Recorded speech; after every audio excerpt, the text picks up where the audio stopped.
endlich sind sie da, das lang ersehnte iPhone 15 und das iPhone 15 Pro Max. Aber worüber Apple nicht gesprochen hat und was auch nicht verändert wurde, meiner Meinung nach aber mega wichtig gewesen wäre, darüber reden wir jetzt in diesem Video. Ich wünsche euch ganz viel Spaß beim Anschauen.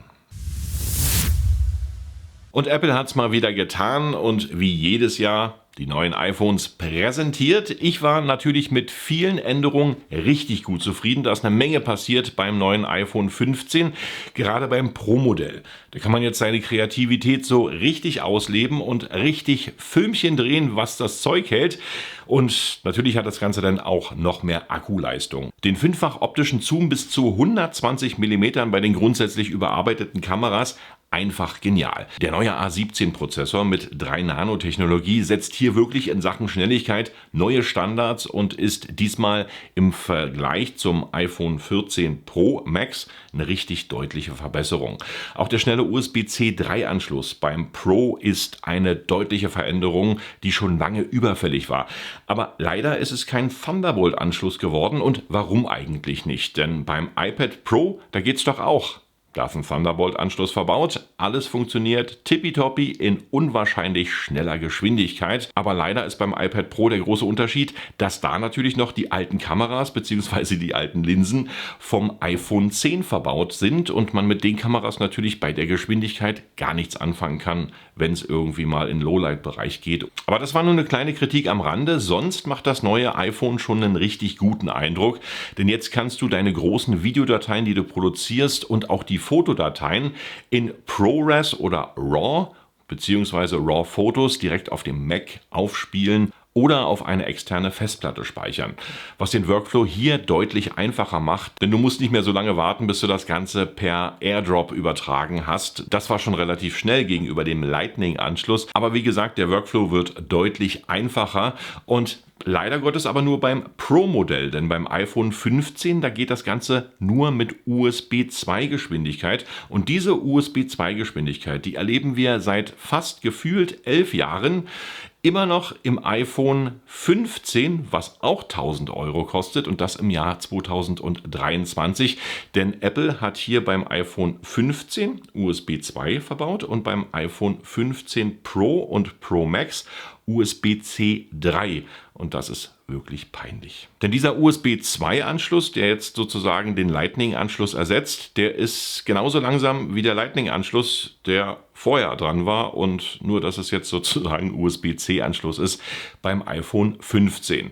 Und da sind wir schon beim ersten wichtigen Thema, denn es ist so, dass du während der Video- und Fotoaufnahmen natürlich extern auf Festplatten speichern kannst, was richtig super ist. Auch ProRes-Dateien, die du nun direkt auf dem Telefon gespeichert hast, kannst du dann wie beim iPad direkt übertragen auf den externen Datenspeicher. Aber wie ist es dann bei bestehenden Dateien, zum Beispiel Audioformaten, Textdateien oder andere Dinge? Gibt es dann die Möglichkeit, das natürlich auch auf externe Festplatte zu speichern oder wird es dann einfach nur per AirDrop wieder rüber geschickt? Darüber wurde leider nicht gesprochen. Schön wäre natürlich noch einfach eine externe Festplatte anzuschließen, alles komplett rüber zu schieben und dann ist der Speicher des iPhone wieder frei und so würde dann fast jeder mit dem günstigen Pro-Einstiegsmodell mit den 256 GB Speicher arbeiten können und bräuchte keinen teuren Extraspeicher, der übrigens beim 1 TB Modell gegenüber dem 256 GB Modell knapp 500 Euro Mehrkosten bedeutet. Ich hoffe, wie gesagt, dass es funktioniert, dass man wirklich alle Dateien vom iPhone diesmal direkt auf Festplatte rüberschieben kann und speichern kann, aber vielleicht wird es auch nicht der Fall sein. Das werden wir erst ermitteln können, wenn wir dann das iPhone direkt in den Händen haben. Apple hat natürlich auch den iCloud-Speicher jetzt deutlich erhöht. Das Ganze geht jetzt auch mit 6 oder 12 Terabyte. Und das war natürlich schon lange überfällig, denn mit den 2 Terabyte kamen natürlich einige nicht klar. Gerade wenn du noch ein MacBook hast oder noch ein iPad oder noch ein iPhone und jedes Gerät hat 1 Terabyte an Speicher, bist du schon bei 3 Terabyte und da kannst du natürlich keine Updates machen bzw. keine Backups oder. Das ist schon mal eine gute Geschichte, aber ich bin gespannt auf die monatlichen Preise von Apple für diesen Mehrspeicher, denn nach dem heutigen Stand ist leider im iPhone noch nichts angeboten worden. Ich habe bis heute jetzt immer nur noch die Möglichkeit, meine 2 Terabyte zu kaufen.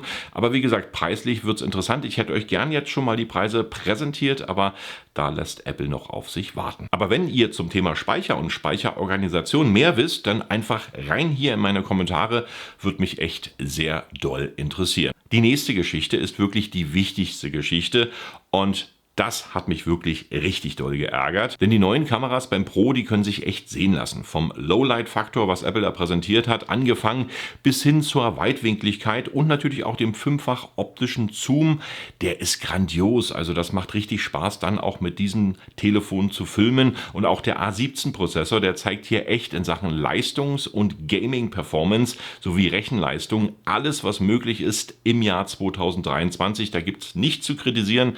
Da hat Apple dann immer die Nase vorn. Aber jetzt kommt meine Kritik, wenn das iPhone Pro sich an Kreative und Filmer wendet. Wieso redet man dann nicht in der Präsentation über die Frontkamera im Display? Darüber wurde kein einziges Wort verloren, denn wenn man sich so mal umschaut, sind viele Kreative natürlich auf TikTok oder Instagram beziehungsweise hier auch auf YouTube bei den Shorts auf diese Frontkamera angewiesen, weil sie sich natürlich erstens selber sehen möchten beim Drehen und gleichzeitig natürlich das immer noch ein bisschen besser ist zur Überwachung, gerade was du machst, dass du dich dann sozusagen direkt sehen kannst. Darüber wurde bei der Keynote überhaupt kein Wort verloren und die Kamera wird sich definitiv auch nicht geändert haben. Aber wenn man ein iPhone so schön mit den Kameras direkt recycelt und richtig schick macht, dass man die hinteren Kameras in dieser Qualität verbaut, warum bitte nicht bei der Frontkamera? Es wäre doch nicht schlimm gewesen, die Zoom-Fähigkeit einfach zu verändern, dass man da vielleicht auch einen kleinen Zoom mit drinne hat in der Frontkamera, beziehungsweise auch sehr wichtig, bessere Lowlight-Eigenschaften hier mal mit eingebaut.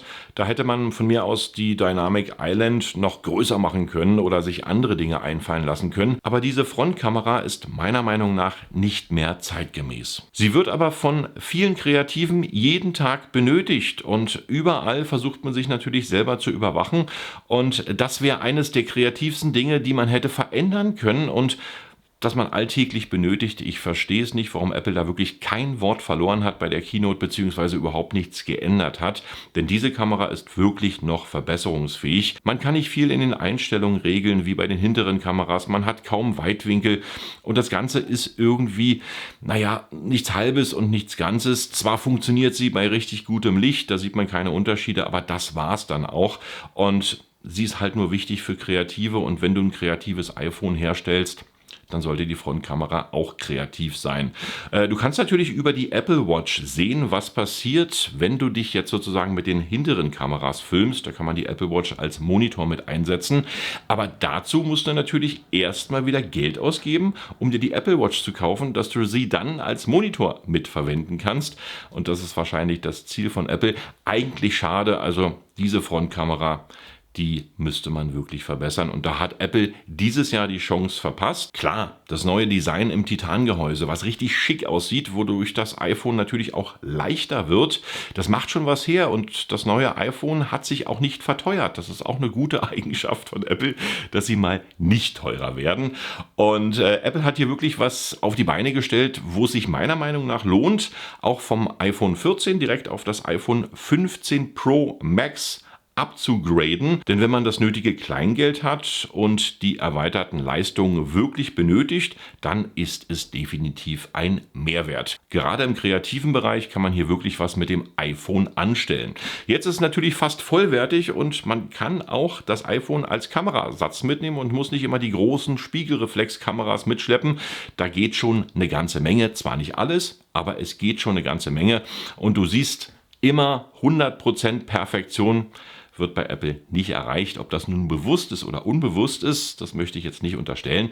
Es fehlt immer an Überzeugung oder man lässt sich dann natürlich immer noch ein Hintertürchen auf bis zum nächsten iPhone im nächsten Jahr, wo dieses angesprochene Feature bei der Frontkamera vielleicht dann wieder verbessert wird und natürlich auch du dann wieder Geld ausgibst, damit du dieses Feature nutzen kannst und kreativ arbeiten kannst. Schade, 100% wäre die Frontkamera einfach mal zu verbessern. Dann wäre es ein richtig kreatives iPhone. Jetzt ist es ein kreatives iPhone zu 70%, weil 30% natürlich immer der Frontkamera entsprechen.